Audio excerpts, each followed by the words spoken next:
बिस्मिल्लाहिर्रहमानिर्रहीम।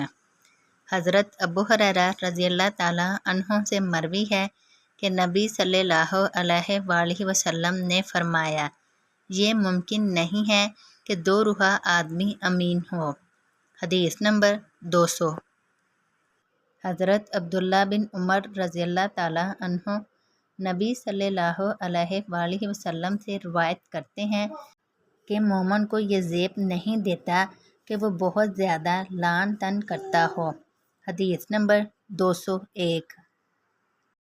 हज़रत अनस रज़ी अल्लाह ताला अन्हों से मरवी है, उन्होंने कहा कि रसूल अल्लाह सल्लल्लाहु अलैहि वसल्लम हज़रत अबू ज़र रज़ी अल्लाह ताला अन्हों से मिले तो फरमाया, अबू ज़र, क्या मैं तुम्हें दो हसलतों के बारे में ना बताऊं जो पुश्त पर हल्की यानी करने में आसान और मीज़ान में दूसरों से भारी होंगी।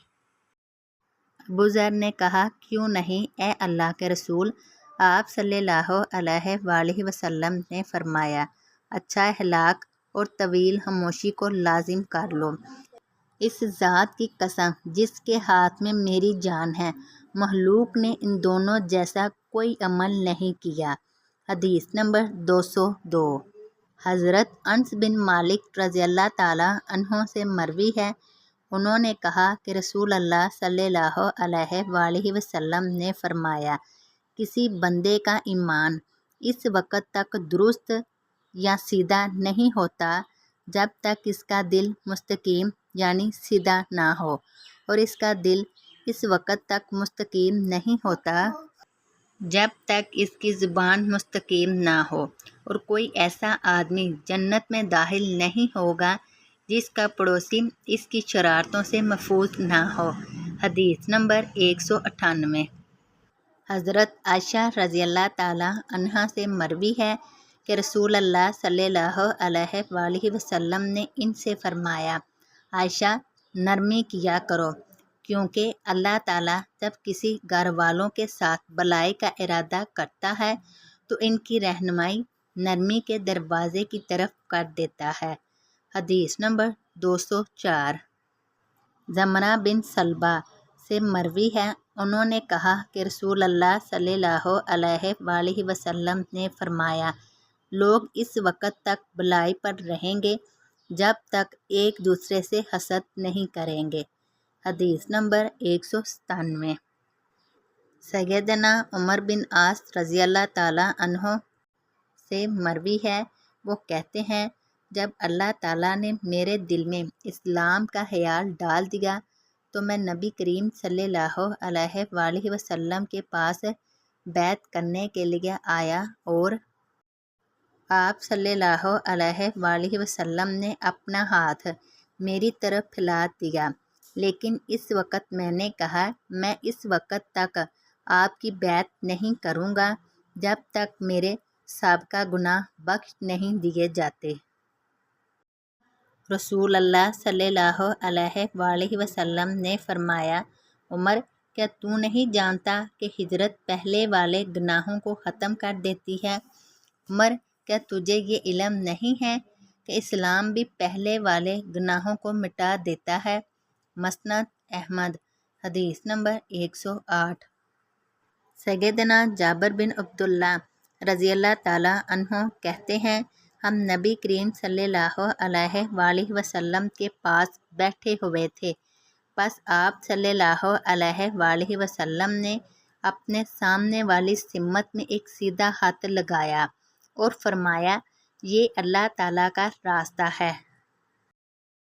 फिर आप सल्लल्लाहु अलैहि वसल्लम दो लकीरें दाईं तरफ और दो लकीरें बाईं तरफ लगाईं और फरमाया, ये शैतान का रास्ता है। फिर आप सल्लल्लाहु अलैहि वसल्लम ने दरमियान वाले सीधे हाथ पर हाथ रखा और ये आयत तिलावत की। तर्जमा, और ये कि ये दीन मेरा रास्ता है जो मुस्तकीम है, सो इस राह पर चलो और दूसरी राहों पर मत चलो कि वो राहें तुमको अल्लाह की राह से जुदा कर देंगी। इसका तुमको अल्लाह ताला ने तकीदी हुक्म दिया है ताकि तुम पर इख्तियार करो। मसनद अहमद। حدیث نمبر 326۔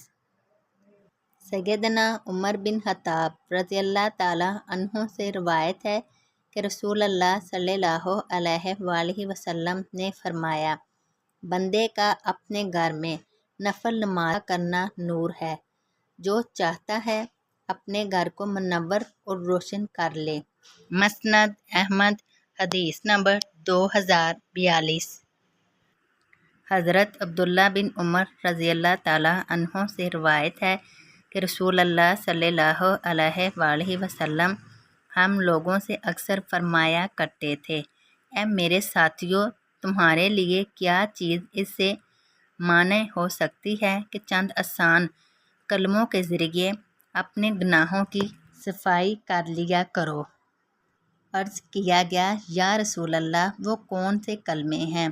آپ صلی اللہ علیہ وآلہ وسلم نے فرمایا، وہ کہا کرو جو میرے بھائی خضر کہا کرتے تھے۔ عرض کیا گیا، یا رسول اللہ، وہ کیا کہا کرتے تھے؟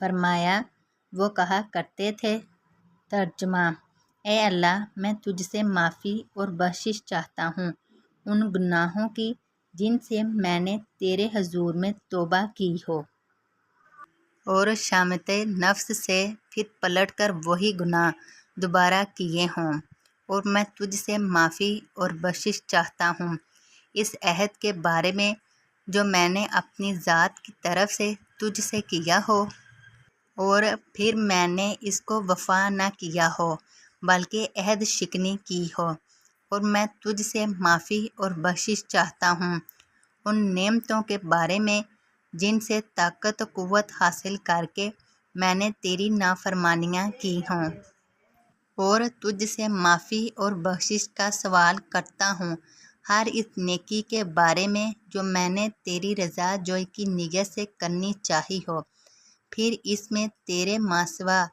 دوسرے اغراض کی آمیزش ہو گئی ہو۔